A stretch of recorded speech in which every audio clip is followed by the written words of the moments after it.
Alrighty, old gatekeeper here, out here around the northeast end of Georgia. Mr. Sharpe. Got you all done here, man. A little X-Force X-80 base. You was complaining about some hum in the AC. We quickly figured out why that was, man. The transformer pretty much it wasn't held down tight at all, but it was pretty much being held down by one bolt.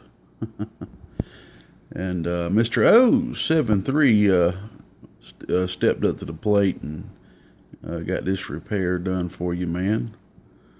So we can go ahead and get this thing back to you, man. Keep things rolling on this end, and you've done a real nice job too. I thought what I would do with this, which is a little backwards than I normally do, just go ahead and show the output and it working. Just because the way the amp's set up, I'm gonna unplug the cables and kind of turn it around and let you take a look at everything inside. And oh yeah, man, Mr. 073 had to go through this thing and change quite a few things, man. Pretty much tear it down to bare copper. And you know, sometimes you gotta tear down to rebuild back up so you know it's on good foundation. And I'll go through some more individual points here when we pop the top off. So, all right, we got the bench radio. Excuse me, we got the bench radio on it. This amp has been retuned on the input and the output. Okay, the output was a little off. The input was a little off too. Not saying it was off from factory. It's just, you know, things have been changed. Wires have been changed. You know how it goes. When you're tuning an amplifier, you're tuning that amp with everything that's in it. All that length of wire, everything has to do with the tune. Whenever things start changing on down the road, the tune can change. No doubt about that. Alright, we got the 4-watt radio, 4 watts RMS, stock radio, modulation turned up to about 100%, limiter still in, all that good stuff. Just added a little dead key variable in there. She's under there. Alright. Variable all the way up. 1000-watt slug. Ooh, yeah, already getting right there about the 80 bird that's advertised for this amplifier. Here's your PEP.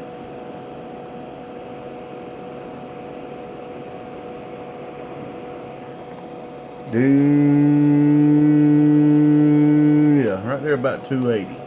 Okay, right there about 280. All right, here's your input reflect. It had about a half a watt before tuning was done.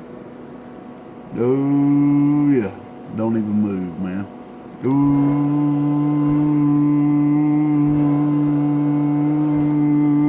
yeah.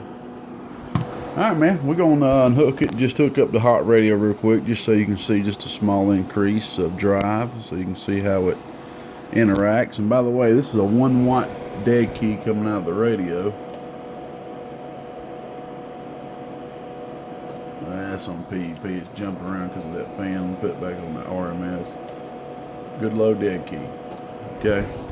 I'm going to press pause here, man, and hook up the old hot radio and just double our input from 4 to 8 watts RMS. Alrighty. We got the Stickman modified Comp Tune 29. Okay. We're just doubling our input. Here's your RMS.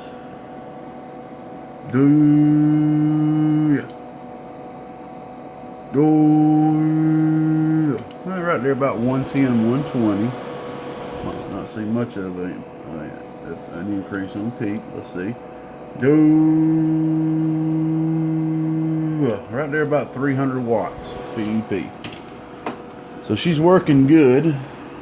She's got an X-Force transformer in her, and she's pretty much staying right there about 14 to 14.5 volts. Even with the hot radio hitting it, she doesn't drop below 14, so that's good. And let's get this top off, and let's go through some things that Mr. 073 had to change for you there, man. All right, Mr. Eric Sharpe, Mr. Sharpe, sorry about that, but I can't even remember your numbers, man. I know names more than anything because I write them down in the old workbook. All right, I got quite a few things to explain. Mr. 073 had to put his magic on this thing, no doubt about it, man. Look at the shine on that board, man. And guess what? That board ain't even painted, man. He said he used a new secret solution he's been playing around with over there. I tell you, when I seen that board, I was like, good God, what did you do to that thing, man? That thing is shiny as a mirror, and yeah, look at that power wire reflection in that copper board. That thing is a mirror, son. Well, pretty much, sometimes it's best to just tear down and start over. Sometimes it is. Sometimes it's not.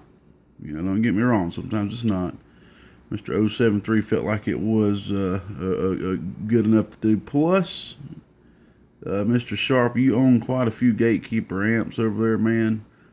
And by much appreciation, man, we went ahead and took this to the next step for you, brother. Well, man, there's one or two issues you were getting the AC hum from, and most of the other problems. One was from the transformer possibly not being bolted down. So you got to have that RFI type ground. See, a lot of people don't understand that, yeah, the legs may not give you a DC ground for the transformer, but it does help with hum from the transformer getting in your lines. It also keeps the transformer quiet itself. I have seen transformers come unbolted and just get loud. You always want that transformer bolted to that case as good as possible. You know what I'm saying? As tight as possible. Your filter cap had completely went out, man. That filter cap was not holding any capacitance at all, so you were pretty much running off straight pulsating DC from the rectifiers. Okay, which is what you could call dirty voltage. Another thing that Mr. 073 noticed was that this heatsink, the way this thing was set up, this heatsink was not getting maximum flow from the bottom on through. He said he don't see how it's getting any flow at all. So he did go ahead and modify the case down here. As you can see, he's blocked off this side right here to where basically this air is now forced. It has to flow through the heat sink now. That's something else I was going to mention to you. This fan is not mounted to where it's blowing in the box. It's mounted to where it's sucking air through the back, through the out. That's a big debate amongst a lot of people that I have had in the past. You know, do you want the air blowing on, or do you want the air, sucking air through the heat sink with the hot air coming out the top? You know, that can be argued. It really can. Me personally, I just like blowing air on to the components and through the heat sink, because the way I look at it is, if you're just sucking air from the heat sink up, yes, you're sucking air in and getting the heat off the heat sink, but when you're blowing on top, it's hitting the components first. A lot of it's hitting the components first, then going out the heat sink, you know, through the heat sink out the box. So you kind of get the double effect there. But, you know, that's the way it was mounted. I feel it was mounted that way for a reason, so I just left it. If you do wish to have it mounted the other way after you watch this video, just let me know before I ship it out, bud, and we'll get it flipped around for you. So pretty much, man, you got you a brand new build, man. I mean, you can sit here and look at it and tell, man. Look at that custom hot bus right there. Mr. 073, he's known for putting the artistic abilities to these hot buses. I tell you what, man, that is sweet. That is sweet. I love doing videos of Mr. 073's work because I can express how much I like it. And when I do my own videos, I don't really feel like I can do that because I'm too much, I guess, humble of a guy, maybe. I don't know. Oh, me. All right, man. One other thing on the variable, the 100 ohm resistor was charred pretty badly. What gets that charred pretty much is when either somebody's turning the variable down quite a bit. These variables aren't designed to run like this. I don't know if I've ever explained that before or not. Really, now if you got a 50 ohm in there, that's different. A 50 ohm, you can go back pretty far with it. But these 100 ohms, they're really, I personally don't run them no more than about that right there. Me, myself. The further back you run them, the more they're putting resistance on the incoming RF. Your RF comes from that relay, and the very first thing it hits before it even goes to the transistors is this variable, okay? Also, all that's doing is putting resistance on your incoming signal. It's not actually backing down the amp is in a sense of taking your output and backing it down. It's controlling what you're putting into the amp, which then controls the output. So that's why a long time ago, I noticed this happening in my own boxes and others. I just went ahead and started using a 5-watt 100 ohm just to give a better chance of that thing, because you never know. That's there you go right there. If this was a 5-watt 100 ohm like it is now, it might not have got charred and brown. You know what I'm saying? It might have handled it. It might have. I don't know. It's just one of them things, So we're going ahead and got that replaced for you, man. And like I said, man, this thing's done been combed through. And one more thing I do want to mention. It could have been causing, not 100% sure, but the AC and the DC line were all intertwined together, running down and back up to the box. The DC line going to the relay and was real close to the actual power wires itself. It's always a good idea, by rule of thumb, I guess you can say by convention, to try to run the AC and the DC away from each other if you possibly can. Yes, they are on 2 different frequency domains, but it's just best to do that. So Mr. 073 pretty much just wired up, man. Just rewired the whole damn box, man. Excuse my language, but he did a good job. I'm sorry, man. This thing's beautiful, man. This thing's beautiful. If I'd done a 2-pill base build, this is probably the way I would want it to look, man. So, I mean, you can't go wrong there, bud.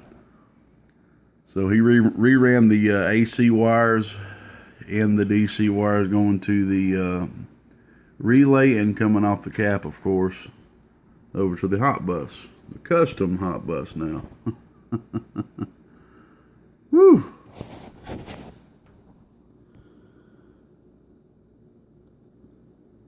So she's sewed up, bud. Ready to go. Ready to be shipped out, man. We'll get this top put on here. Got a video of some twins I need to do. Over here trying to get ready for Manchester, y'all. Don't forget, first person that comes up to me in Manchester and shakes my paw that ain't local. Or maybe I need to add, they don't already know me personally. I can't really add that, can I? That'd be kind of a gray area. You can't be local and know who I am locally. So, first person that shakes my paw and says, "Hey, gatekeeper, I hope I'm the first person to shake your hand. You're going to win a little, just a small little build from me." Thought I'd do something crazy like that, man. Maybe we'll go to something a little bigger next year. Alright, we going out of here now, y'all. One more done, on to the next. Mr. 073 and old gatekeeper out here around the northeast end of Georgia. Mr. 073 is probably resting nice in his bed. Well, I'm up here about 4:30 in the morning, man. Let me go get my butt in the bed, y'all. We'll see ya. Bye-bye.